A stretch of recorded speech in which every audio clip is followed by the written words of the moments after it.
Hello everyone, this is PerspecTV where we see tech differently. So for this episode, we're going to talk about digital marketing. Yan. Kasi ngayon marami mga nag-o-offer ngayon ng mga digital marketing services and at the same time marami rin mga tutorials online, both free and paid. Regarding digital marketing, regarding digital campaigns. Marami ngayon tayong mga aspiring individuals who would want to engage in digital marketing as well. So, for us to have an idea on what this is about, we have our chief consultant here, si Mr. Leonard Grape. He's the chief consultant of the Vineyard. Yan, good morning, good afternoon, or good evening sa'yo, Mr. Leo Grape. Thank you for being here. Thanks for having me. Yan. It's a pleasure. Yan. And si Sir Leo kasi, he's a friend of mine. Si Mr. Leo, he's a friend of mine and he's been working or he's inclined rather dun sa kanyang work as a marketer. Yan.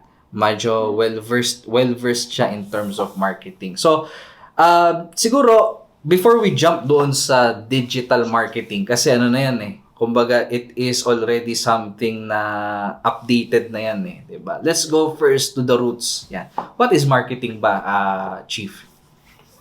Okay. Well, basically, when you say marketing, it's your way of communicating your brand. So, meaning in a business sense, kung ano man yung kumpanya mo, syempre kailangan kang mag-communicate ng messages sa consumers mo. So, you do that through the discipline and use of marketing. So, to make it more layman, nandiyan na yung gagamit ka ng advertisement, meron kang public relations with your media, meron kang mga activation or your events, and then as you mentioned, ngayon, syempre, it's highly digital. So, all of this marketing touch points, so to speak, would be your way of communicating certain messages about your company, about your business, about your brand, about your service.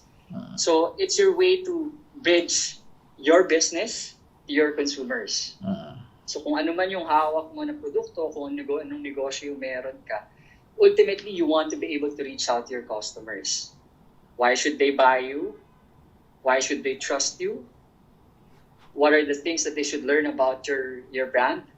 You do that through your bridge, which is going to be your marketing. So, basically, you have your business, you have your bridge of communication, which is your marketing strategy and touch points, and then you go to the consumers.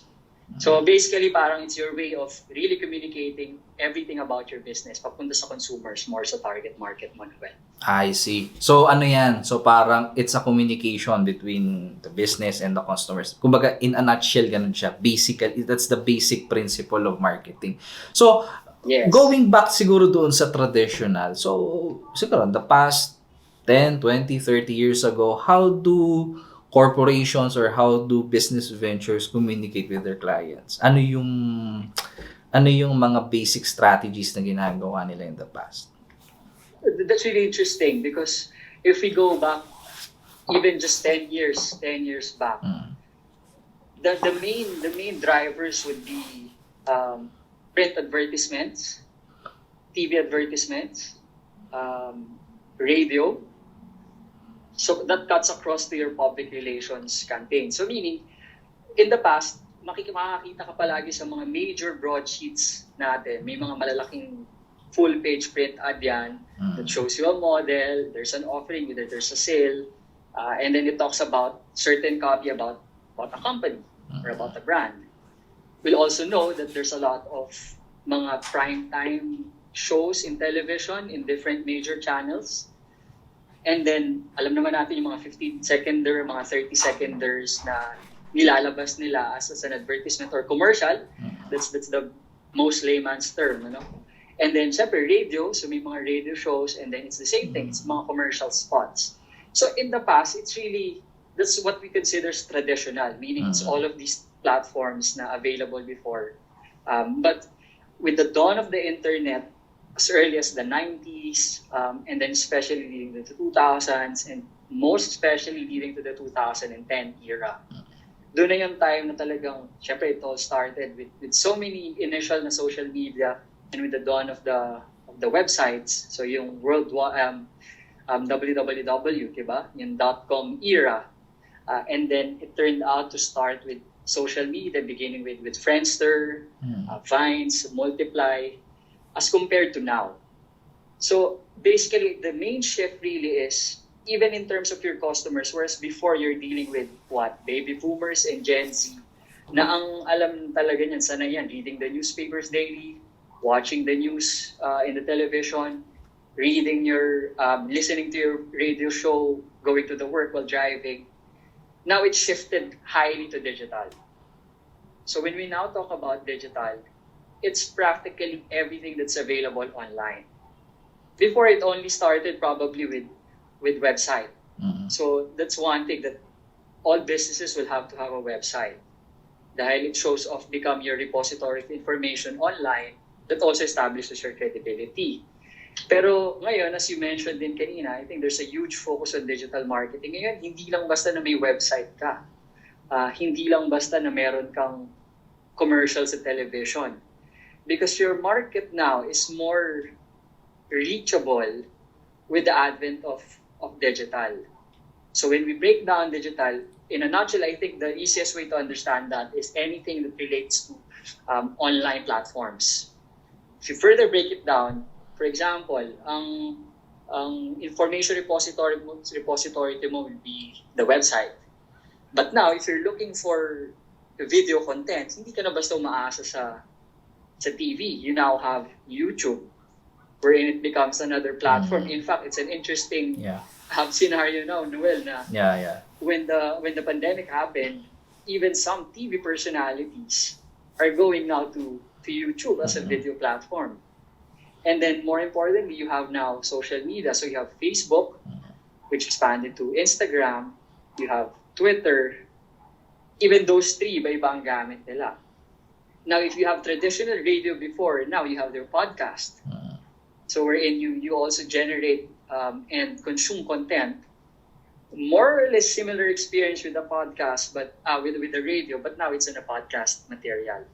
The interesting fact here, especially now that with the pandemic, unfortunately, one impact that it had to businesses now is the agility and the requirement and necessity to pivot to digital.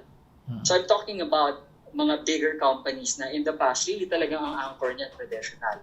While they have started doing digital in the past 10 years, ngayon talagang, if you don't do digital, you're practically missing a huge part of the game.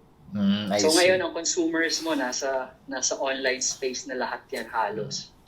But going back dun sa kanina, kasi there are although not from the viewers, not on the viewers perspective, but doon sa kasi we're talking about communication. So when you say marketing, whether it be on the traditional side, which is the analog, the TV or the radio or the print, or kung halimbawa if we're going to consider pa yung digital right now, which is is a podcast. So mimicking the analog to the digital. So meron kang analog na radio, nagkaroon ka na ng digital radio, which is the podcast. Meron kang analog na TV, nagkaroon ka ngayon ng digital TV, which is YouTube and the likes of that, no? But in terms of communicating with the clients, kasi sinasabi natin when you say marketing, you're practically communicating with the customers. So what is the difference between marketing and sales? Kasi sa sales, you're practically communicating as well to, di ba, to customers as well, di ba? Parang ano ba ang glaring difference between those two? I think I'd like to start by saying that those two actually complement. That's number one.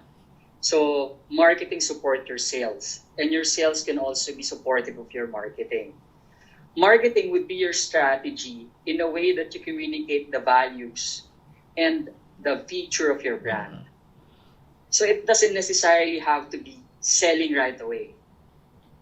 So the key statement there would be, business is your body, the brand is your soul. So marketing now, yun ang ginagamit mo na medium or strategy para yung brand soul mo makarating sa consumers. The sales now would be your push and your action points, so as those consumers who already learned about you through your marketing, through your branding, will now take action to purchase your product or service. Bakit sa tingin mo mas effective ngayon ang digital marketing kaysa sa traditional?